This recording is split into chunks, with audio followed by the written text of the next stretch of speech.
All right. Hey, everybody. How's it going? Welcome back to another video here. So I want to do another Q&A here. I got all these questions here from Discord. This time you guys really delivered. I mean, man, there are so many, like, not even kidding. There are so many questions here. So thank you guys so much for posting all of your questions. If you want to take part in these Q&As, then definitely go follow me on Discord. The link should be down below. And also I wanted to mention one thing, and that is that tomorrow obviously is the Game Awards, right? I mean, I'm not sure if a lot of you guys are aware, but if you're a gamer, you most likely know that tomorrow is the Game Awards, and I will be streaming the Game Awards on my Twitch channel and doing some commentary, like sort of, I guess, reaction to it. I got approved as a co-streamer and stuff, so I'm working on that right now, and so tomorrow should be a lot of fun. I hope there's a lot of big announcements, and I'm hoping, honestly, for like Zelda 2 and things like that. Actually, what we should do is probably do like a bingo card of like, here's what they're going to announce sort of thing, right? And then we'll kind of react to it. I think that could be a lot of fun. But yeah, anyways, we'll be going live tomorrow. It's going to be a ton of fun. So obviously, definitely go follow me on Twitch. It's just at Appetite for the Dead. That's my Twitch channel. We got a lot of you guys that have joined over the last like couple of days or last week, I guess. But yeah, I hope to see you guys there. But let's jump into the Q&A here. So the first question here from Gunman721. Do you think Padre is the CRM? And will Madison be with the CRM? Maybe Padre is Portland. That's an interesting theory. As of now, I'm going to assume it's not, just because of the timeline, right? Because Madison obviously is going to be showing up by the end of season 7. I don't see them doing a time jump of a few years, unless maybe Padre is like an early version of what Portland ended up being, right? Like it depends, but because Padre is not really the real name. Padre is just sort of the code word for it, right? So maybe it is actually Portland. It's possible, but I think that's very obvious. I think that's the most obvious. It's just the feeling I have is no, it is most likely not the Civic Republic. Though I think that would be really cool to connect, because it makes a lot of sense as to why Madison would have survived, right? But then again, you are able to have other communities that are not related to the Civic Republic, right? That are still kind of standing. Maybe it's an early version of the Commonwealth or something related, right? Like it really depends. I mean, I guess not the Commonwealth. The Commonwealth was always the Commonwealth, but yeah, I'm really interested in how they're going to explain that. I mean, I know for sure Madison is with them. Obviously, Madison, that's where she's been the entire time. So we'll eventually get that reveal. But yeah, that was pretty cool. How do you think they will juggle the Madisons and Morgan as the two leads, if you think Morgan will continue his lead? I think they probably will actually do like a co-lead. I think that's most likely what's going to happen here, because Madison can't just come into the story and take over.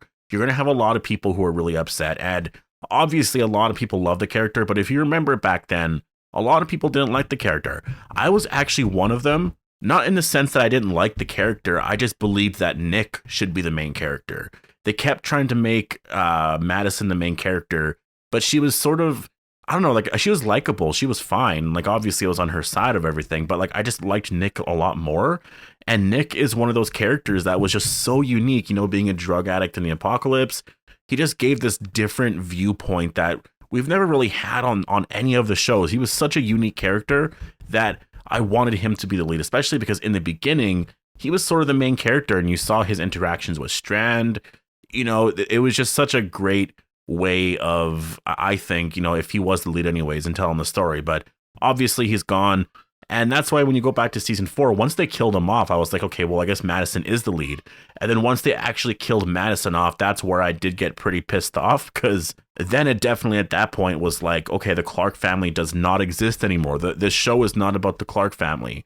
Well, now it actually is returning to that. But because in the last couple of years, we have sort of established this Morgan lead, or this Morgan led, I guess, Fear the Walking Dead, I think at this point you can kind of co-lead, and, you know, actually in that sense, you have so many characters that can lead the show. You know, you don't really have that. I mean, I guess The Walking Dead sort of has that benefit, right? I mean, Rick Grimes was obviously like the ultimate leader, but like once you took him away, you had several characters that could lead. You had Michonne, Carol, Daryl, you know, like you had a lot of characters that could actually lead the show. Fear doesn't really have that. I don't think Alicia could lead the story. As much as I really like her character, I don't think she could lead, because she's a really great like secondary character kind of lead. You know what I mean? Like she was always really good when she was sort of like second, I would say, to Madison.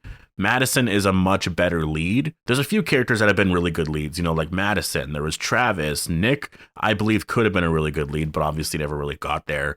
Morgan is that.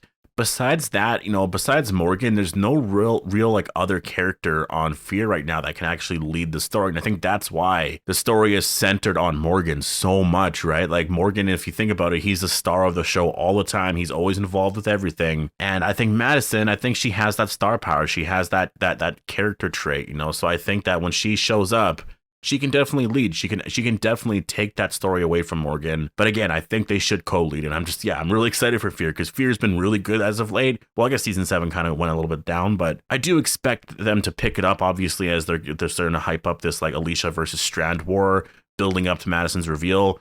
And I'm excited for it. How do you think Madison will be brought back? And do you think she could possibly redeem Strand? And also, do you think there's a possibility she will kill Charlie for killing Nick? I wish that, you know what, the thing is, I don't really hate Charlie so much anymore. I used to hate the character a lot.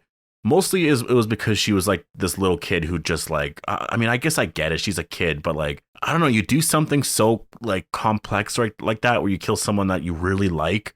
It's hard to like that person, especially on a show like Fear or anything Walking Dead related, right? You always hate the kids, right? Because they're just always so annoying. I think Madison is just going to get it. She's going to understand like, okay, I get why, because no one else sees her really as the villain. I think Alicia and everybody will be like, yeah, she did that, but like it's cool. She had her reasons, this and that. Like we totally understand. Madison's gonna get it right away because they 100% know this world and what it's like, right? She'll have to mourn that though. That's gonna be very hard for her. But I think that's probably what's gonna happen there. I really can't wait to see her reaction to Nick's death though.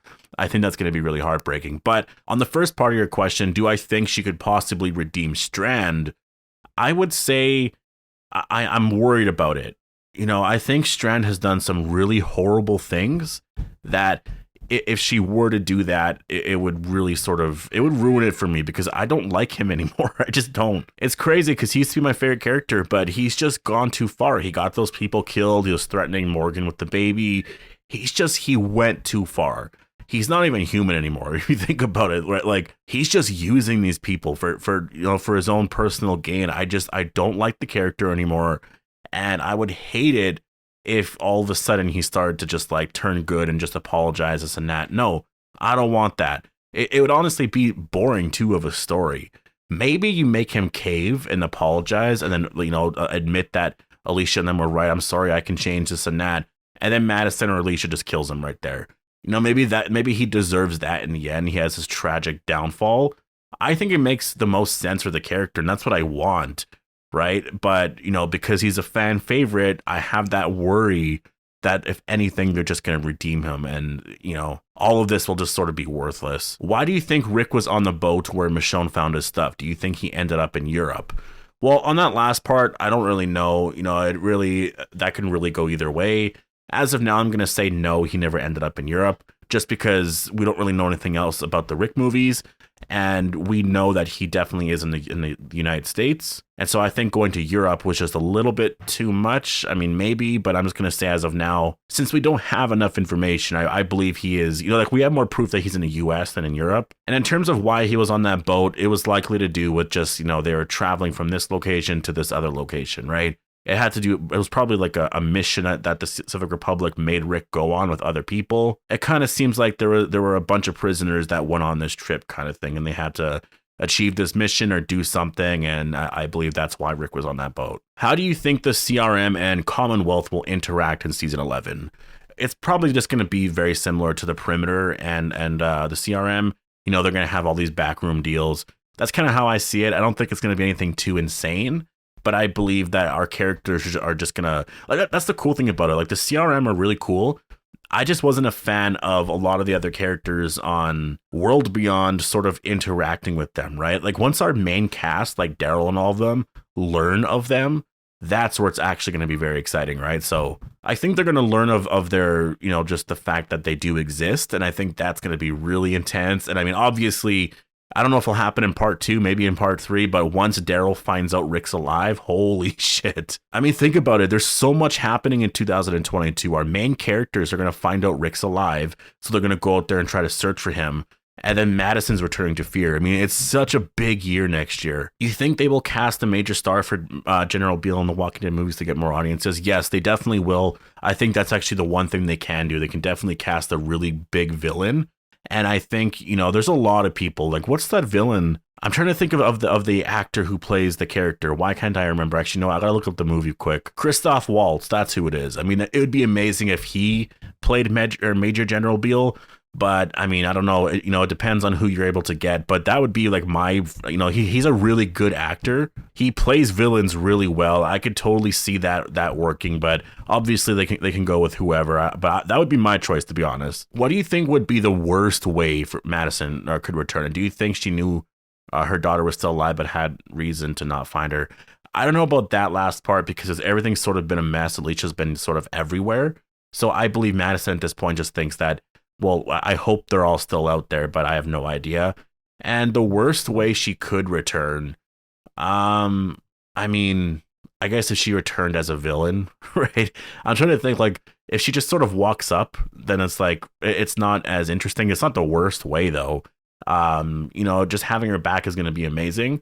But if she came back as a villain and didn't give a shit at all and wanted to kill everybody, then yeah, I would hate that because I want the Madison that we knew, right? I don't want her to be a villain because that would piss me off. Do you think we'll learn about Madison's survival from a flashback, scenes from her escape, or she'll just tell us? I hope she just tells us. I don't want to know, or I don't want to see stuff like that because there's kind of no point. And I believe she probably will just tell us anyways because I don't think they're going to want to rebuild the whole set.